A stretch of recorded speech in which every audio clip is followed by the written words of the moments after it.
파트 2. CEO 피터의 결단, 상업화의 결정.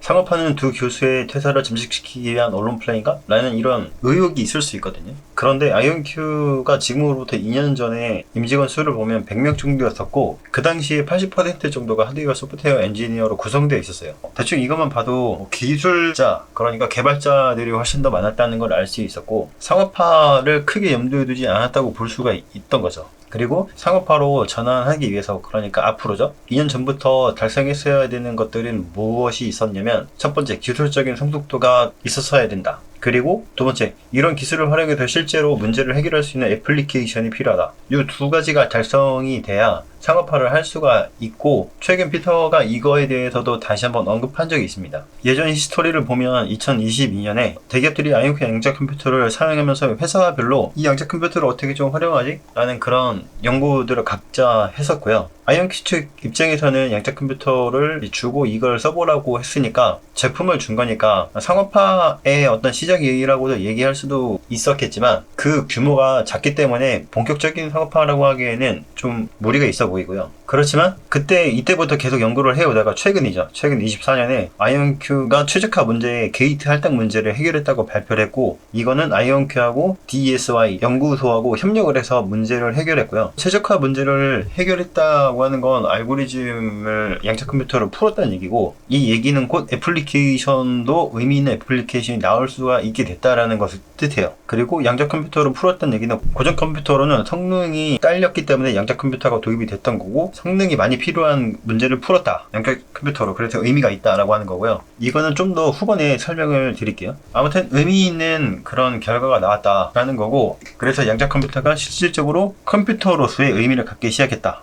라는 소식으로 받아들일 수 있는 겁니다. 슈퍼월드의 관점, 의미 있는 대규모의 상업화가 이루어지려면 이전보다도 압도적인 성능이 필요로 하고, 그래서 그 시작점이 AQ64 플러스가 될 것으로 예상하고 있고요. 이 시기에 맞춰서 양자 컴퓨터를 활용할 수 있는 애플리케이션이 나온다면, 이때부터는 본격적인 매출을 기대해 볼 수 있는 상업화의 시작점이라고 좀 보여지고, 이때 상업화의 시작점이라고 하는 건 매출이 본격적으로 일어나는 지점을 얘기하는 거고요. 현재 아이온큐는 이 상황에 발맞춰서 양자 컴퓨터를 판매하기 위한 그런 전략을 짜고 들어가야 되는 상황인 거죠, 시기적으로 봤을 때. 현재 인력을 보면 아이온큐는 2년 전보다 인력이 한 3배 정도 더 증가해서 310명 정도 넘어가는 그런 인력들로 채워졌고요. 그만큼 개발할 수 있는 인력도 증가했지만 상업화 인력들이 많이 증가했어요. 이렇게 채용한 정황들과 최적화 문제를 풀고 양자 컴퓨터로서의 의미를 갖춘 상황들, 그리고 이제까지 봤던 기간적인 측면 전체적인 걸 봤을 때 종합해보면, 이런 퇴사를 잠식시키기 위한 언론 플레이 이런 측면보다 이런 쪽에 무게가 실러진다기보다는 본격적인 상업화로서의 움직임이 좀 더 맞는 것 같다 라고 보여진다는 겁니다. 그래서 상업화를 준비하다 보니까 인재의 변화 또한 자연스럽게 변화되고 있는 중이고, 이 또한 자연스러운 흐름이라고 볼 수가 있겠습니다.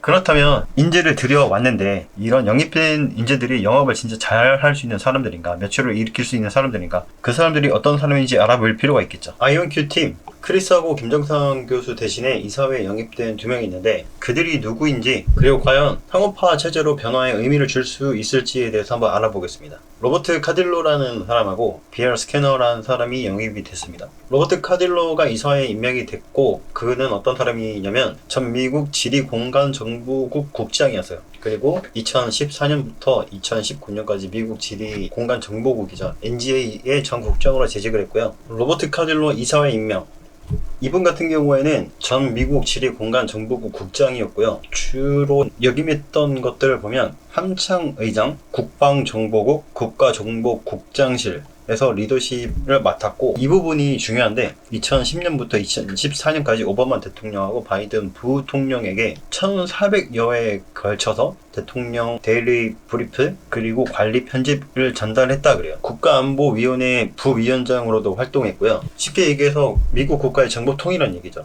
그 외의 것들을 보면 조지타운 대학교에서 보안 및 신흥기술센터의 석좌연구원, 그리고 하버드 대학에서 정보 고위 관리자 프로그램 졸업생이었다고 그러고요. 미국 정보 커뮤니티 IC에서 35년간 근무를 하면서 리더십 직책을 맡아왔다고 그래요. 피터가 말하기에 로버트 카딜러는 이스라엘에 합류함으로써 미국 및 동맹국 정보와 관계를 더 공고히 하고 양자 분야를 현 정부의 핵심 우선순위로 삼을 수 있는 좋은 기회가 될 것이다 라고 이렇게 얘기하고 있어요. 이 부분이 중요한 얘기인데, 아이언키의 역할은 미국 양자 경제의 공공민간 파트너십을 구축하는 데 미국 정부의 협력을 확대하는 역할을 하게 될 것이다 이렇게 얘기하고 있고요. 23년 양자 컴퓨터는 미국 국가의 핵심 기술 중 하나로 꼽히고 있고, 미국 정부도 당연히 이 부분에 대해서 잘 알고 있고요. 양자 컴퓨터를 상업화하기 위해선 아이언큐하고 정부 간의 협력이 필요한 부분이 있어요. 그렇기 때문에 이 사람을 이사회로 영입한 측면도 있고, 그런데 여기서 한 가지 지켜봐야 될 건 뭐냐면, 양자 컴퓨터가 개발되면 땡땡땡 3차 세계대전이 발생할 수 있다. 제가 준비한 내용은 여기까지고요. 구독, 좋아요 부탁드립니다. 정말 큰 힘이 되고, 강연은 아니고요. 최민식 대사가 떠올라서 붙여봤어요. 내가 네. 아무튼 감사합니다. 구독자 5명일 때 찍은 캡처인데 이거 보고서 감동의 샤우팅을 외쳤습니다. 정말 감사드리고요, 5분. 그리고 도움이 될 수 있는 정보를 공유할 수 있도록 노력하겠습니다. 감사합니다.